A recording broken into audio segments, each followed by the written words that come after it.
Om Swastiastu. Perkenalkan, nama saya Sawitri, NIM 2011041003. Saya akan mempresentasikan materi tentang perawatan gizi dan kesehatan sebagai kurikulum dan kompetensi pendidik anak usia dini. Adapun pokok bahasan yang akan saya bahas yaitu yang pertama, definisi kesehatan dan gizi. Yang kedua, mengapa perawatan gizi dan kesehatan penting untuk anak usia dini. Yang ketiga, bagaimana cara merawat kesehatan dan gizi anak. Yang keempat, apa hubungan antar program PAUD dengan perawatan gizi dan kesehatan. Dan yang terakhir yaitu, apa saja standar kompetensi pendidik PAUD dalam perawatan gizi dan kesehatan. Baik, saya akan menjelaskan ke penjelasan yang selanjutnya. Yang pertama yaitu definisi kesehatan dan gizi. Gizi berasal dari bahasa Arab, yaitu giza yang artinya zat makanan. Sedangkan dalam bahasa Inggrisnya, gizi juga disebut dengan nutrisi, yang berarti bahan makanan atau suatu zat gizi, ataupun dapat pula diartikan sebagai ilmu gizi. Itu menurut dari definisi dalam bahasa Arabnya dan dalam bahasa Inggrisnya. Sedangkan definisi kesehatan itu sendiri yaitu kesehatan berasal dari kata sehat yang diberi imbuhan kesamaan. Sedangkan kata sehat itu sendiri berasal dari bahasa Arab juga, yang artinya sembuh, selamat dari celah atau cacat serta nyata, yang berarti benar dan sesuai dengan kenyataan. Itulah definisi kesehatan dan gizi itu sendiri. Yang selanjutnya, pokok bahasan yang akan saya bahas yang kedua yaitu mengapa perawatan gizi dan kesehatan penting untuk anak usia dini. Alasannya karena pada rentan usia 0 sampai 6 tahun itu merupakan masa pertumbuhan dan perkembangan anak sangatlah pesat. Oleh sebab itu, pemenuhan gizi pada anak sangatlah penting. Tujuannya agar tidak terjadi hal-hal yang tidak diinginkan kepada anak. Salah satu contohnya misalnya anak kekurangan gizi, yaitu penyakit kekurangan gizi itu sendiri, yang mana itu tidak cukupnya pemenuhan gizi kepada anak. Maka dari itu bisa mengakibatkan anak itu kekurangan gizi.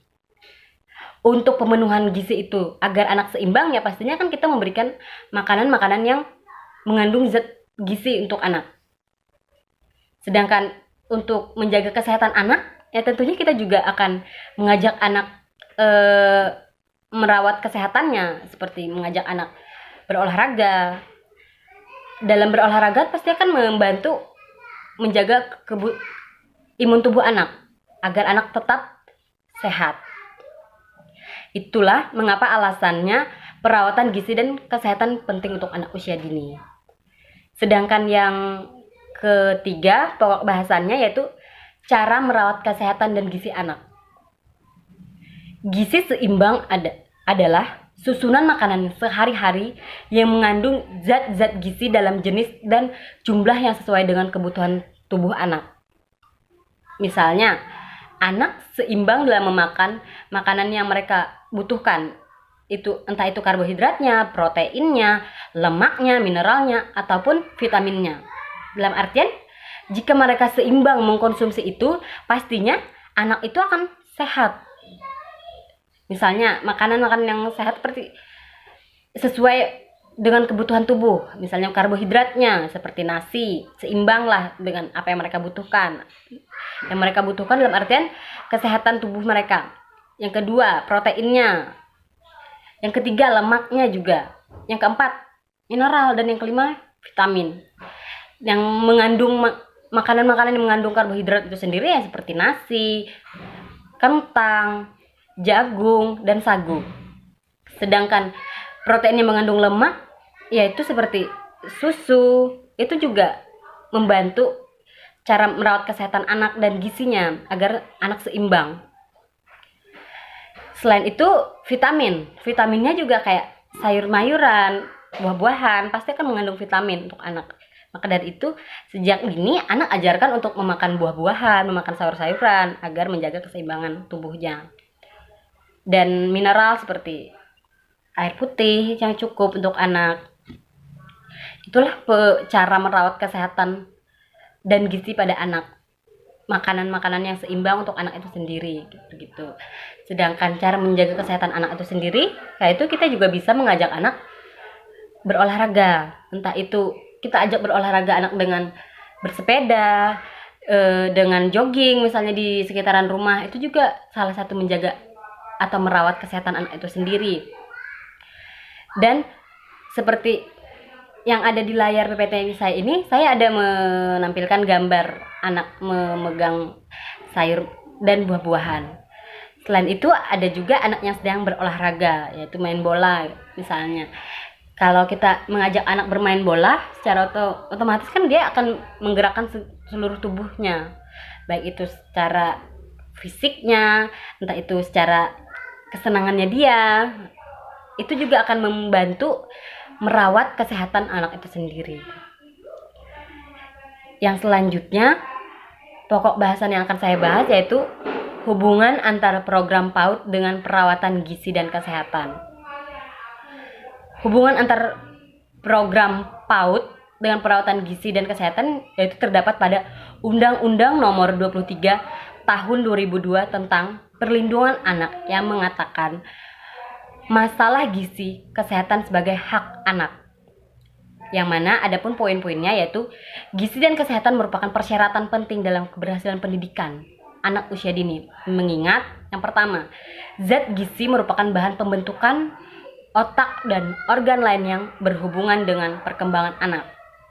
Yang kedua, zat gizi diperlukan sebagai neurotransmitter. Dan yang ketiga yaitu zat gizi berperan dalam pembentukan imunitas anak. Yang terakhir yang keempat, kesehatan merupakan garansi bagi kelangsungan proses pendidikan anak usia dini. Maka dari itu, hubungan antar program PAUD dengan perawatan gizi dan kesehatan anak sudah ada tercantum dalam Undang-Undang Nomor 23 Tahun 2002. Itulah hubungan antara program PAUD dengan perawatan gizi dan kesehatan. Yang pastinya pemerintah mengadakan hal ini bahwa kesehatan dan gizi anak itu sangatlah penting. Maka dari itu sudah ditanamkan atau diadakan sedini mungkin perawatan gizi dan kesehatan anak. Yang selanjutnya yaitu pokok bahasan yang saya bahas mengenai standar kompetensi pendidik PAUD dalam perawatan gizi dan kesehatan. Di sini pendidik PAUD itu ada 3. Yang pertama itu ada pengasuh, yang kedua yaitu sebagai guru pendamping, dan yang ketiga yaitu guru PAUD itu sendiri. Nah, standar pengasuh itu sendiri pun juga menurut Permendiknas nomor 58 tahun 2009 yaitu mempunyai kualifikasi pendidikan juga. Yang pertama yaitu kalau standar pengasuhnya harus memiliki ijazah SMA, itu minimumnya. Sedangkan kompetensi yang harus dimiliki oleh pengasuh itu sendiri juga yang pertama memahami dasar-dasar pengasuhan. Nah, dari memahami dasar-dasar pengasuhan ini pastinya akan menjadikan acuan dalam pemilihan untuk menjadi pengasuh anak usia dini. Selain itu, kompetensi yang harus dimiliki oleh pengasuh PAUD juga yang kedua terampil melaksanakan pengasuhan. Dalam artian mereka juga harus bisa mengasuh anak-anak itu sendiri. Kalau tidak bisa mengasuh, bagaimana mereka bisa mempunyai atau bagaimana mereka bisa melaksanakan tugas yang diberikan oleh pemerintah itu sendiri gitu. Maka dari itu keterampilan melaksanakan pengasuhan itu juga sangatlah penting, dan itu merupakan kompetensi yang harus dimiliki oleh pengasuh anak usia dini. Yang ketiga, bersikap dan berperilaku sesuai dengan kebutuhan psikologis anak. Yang mana dalam artian kita sebagai pengasuh anak usia dini itu berarti kita harus mempunyai perilaku yang baik, bermoral, beretika, dan memahami mengenai psikologis anak. Itu bukan berarti kita hanya sembarangan untuk merawat anak kayak begini. Entah itu baik kayak misalnya kita kasar pada anak, itu akan bertantangan dengan kompetensi pengasuh PAUD itu sendiri, yang mana dalam kompetensi PAUD itu sendiri kan harus mengenali psikologis anak, begitu. Itulah standar pengasuhan PAUD. Sedangkan yang kedua tadi yang saya jelaskan tadi, standar guru pendamping PAUD. Menurut Permendiknas nomor 58 tahun 2009, kualifikasi pendidikan yang harus dimiliki guru pendamping yaitu minimal ijazah D2 PG PAUD atau PJTK dan perguruan tingkat terakreditasi. Dalam artian perguruannya juga harus terakreditasi, tidak hanya kuliah tapi akreditasinya tidak ada, jadi itu juga tidak diterima dalam standar guru pendamping. Yang kedua, kualifikasi akademiknya itu yang memiliki ijazah minimum SMA atau sederajat. Selain itu juga misalnya memiliki sertifikat pelatihan atau pendidikan atau kursus tentang pendidikan anak usia dini yang berakreditasi. Itulah kualifikasi akademik yang harus dimiliki oleh standar guru pendidik anak usia dini. Itu yaitu guru pendidik sebagai guru pendampingnya.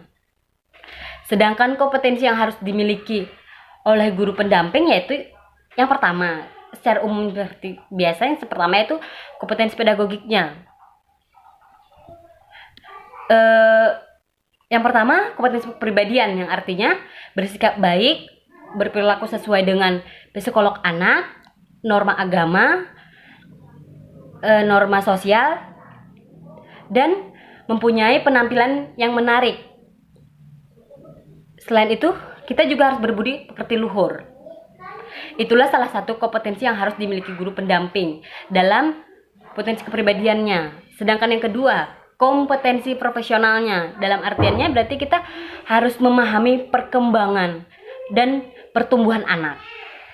Memahami pemberian rangsangan, pendidikan, pengasuhan, dan perlindungan. Itulah kompetensi profesionalnya. Dalam artian kita harus memahami apa itu pemberian rangsangan pendidikan terhadap anak, apa itu pengasuhan, apa itu perlindungan, itu harus dimiliki oleh seorang guru pendamping. Selain itu, kompetensi sosialnya, yaitu sebagai guru pendamping kita harus bisa beradaptasi dengan orang tua siswa, dengan sesama rekan kerja, dan yang lebih pentingnya itu sama guru dengan siswanya. Itulah kompetensi sosial yang diperlukan dalam standar guru pendamping.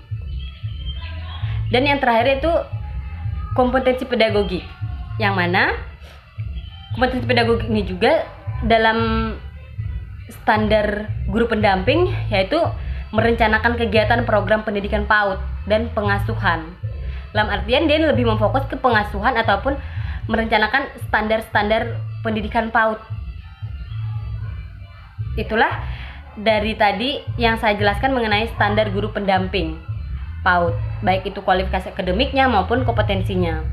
Dan yang ketiga yaitu standar guru PAUD itu sendiri, yaitu standar guru PAUD, kualifikasi dan kompetensi guru PAUD didasarkan pada Peraturan Menteri Pendidikan Nasional Republik Indonesia nomor 16 tahun 2007 tentang standar kualifikasi akademik dan kompetensi guru beserta lampirannya. Adapun kompetensi yang harus dikuasai oleh guru pendidik yaitu seperti kompetensi pedagogiknya, kompetensi kepribadian, yang ketiga kompetensi sosial, dan yang keempat yaitu kompetensi profesional. Yang pastinya kalau dari kualifikasi akademiknya itu sendiri, standar guru PAUD itu mempunyai ijazah S1. Itu sangatlah diperlukan dalam standar akademik itu sendiri. Sedangkan kompetensinya yang pertama tadi kompetensi pedagogik. Kompetensi pedagogiknya itu sendiri yaitu yang pertama menguasai karakteristik peserta didik, baik itu aspek fisik, moral, kulturalnya, emosionalnya, maupun intelektualnya. Itu salah satu dari kompetensi pedagogi itu sendiri. Yang kedua, misalnya menguasai teori belajarnya dan prinsip-prinsip pembelajaran yang mendidik untuk anak usia dini. Sedangkan yang kedua itu kompetensi kepribadian.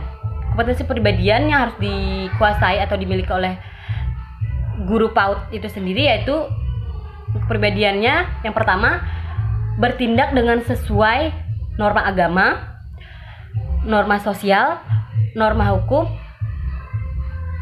dan kebudayaan nasional. Nah, yang mana berarti kita tuh harus sesuai dengan norma-norma yang telah ada. Selain itu juga kita juga harus menampilkan atau menunjukkan diri yang jujur, berakhlak mulia, dan teladan bagi peserta dan masyarakat. Itulah kompetensi pedagogi, kompetensi kepribadian dari standar guru PAUD itu sendiri. Yang ketiga yaitu kompetensi sosial, yang mana kompetensi sosial itu sendiri yaitu bersikap inklusif atau bersikap bijaklah kita sebagai seorang guru, bertindak objektif. Berarti kita tuh tidak hanya memandang bahwa titik fokusnya bahwa ini adalah orang dekat ataupun keluarga, kita harus berpihak ke sana gitu. Itu tidak diperbolehkan dalam kompetensi sosial. Dalam artian kita bertindak objektif itu kita harus seimbang. Dan berkomunikasi secara efektif, empatik dan santun dengan sesama pendidik, tenaga pendidik maupun dengan orang tua, masyarakat, dan anak-anak. Itulah kompetensi sosial yang dibutuhkan dalam standar guru PAUD. Yang berarti kita harus mempunyai atau memiliki standar itu sendiri, bukan hanya sekedar pendidikan atau kualifikasi akademiknya S1, tapi juga kompetensi yang 4 ini sangatlah diperlukan dalam standar guru PAUD itu sendiri. Dan yang terakhir yaitu kompetensi profesional. Kompetensi profesional adapun bagian-bagiannya itu yang pertama, menguasai materi, struktur konsep, dan pikir keilmuan yang mendukung mata pembelajaran yang diampu. Yang berarti kita harus menguasai pembelajaran atau pembelajaran yang kita akan bahas. Berarti kita harus profesional dalam memberikan pembelajaran pendidikan kepada anak. Dan yang kedua yaitu menguasai standar kompetensi dan kompetensi dasar mata pembelajaran yang kita ampu. Dan yang ketiga, mengembangkan materi pembelajaran yang diampu secara efektif. Itulah kompetensi profesional. Berarti kita harus mampu mengembangkan materi-materi yang kita ampu. Misalnya materi-materi, maksudnya mampu mengembangkan pembelajaran sesuai yang kita ampu. Itulah standar guru PAUD. Dan tadi sudah saya jelaskan mengenai standar guru PAUD-nya, mengenai standar guru pendamping PAUD, dan yang ketiga standar pengasuh PAUD. Itulah pembahasan yang saya bahas tadi. Baik, sekian yang saya jelaskan mengenai materi saya tadi, yaitu tentang perawatan gizi dan kesehatan sebagai kurikulum dan kompetensi pendidik anak usia dini. Jika ada kesalahan kata, saya mohon maaf, dan saya akhiri dengan Parama Santi. Om Santi Santi Santi Om. Terima kasih.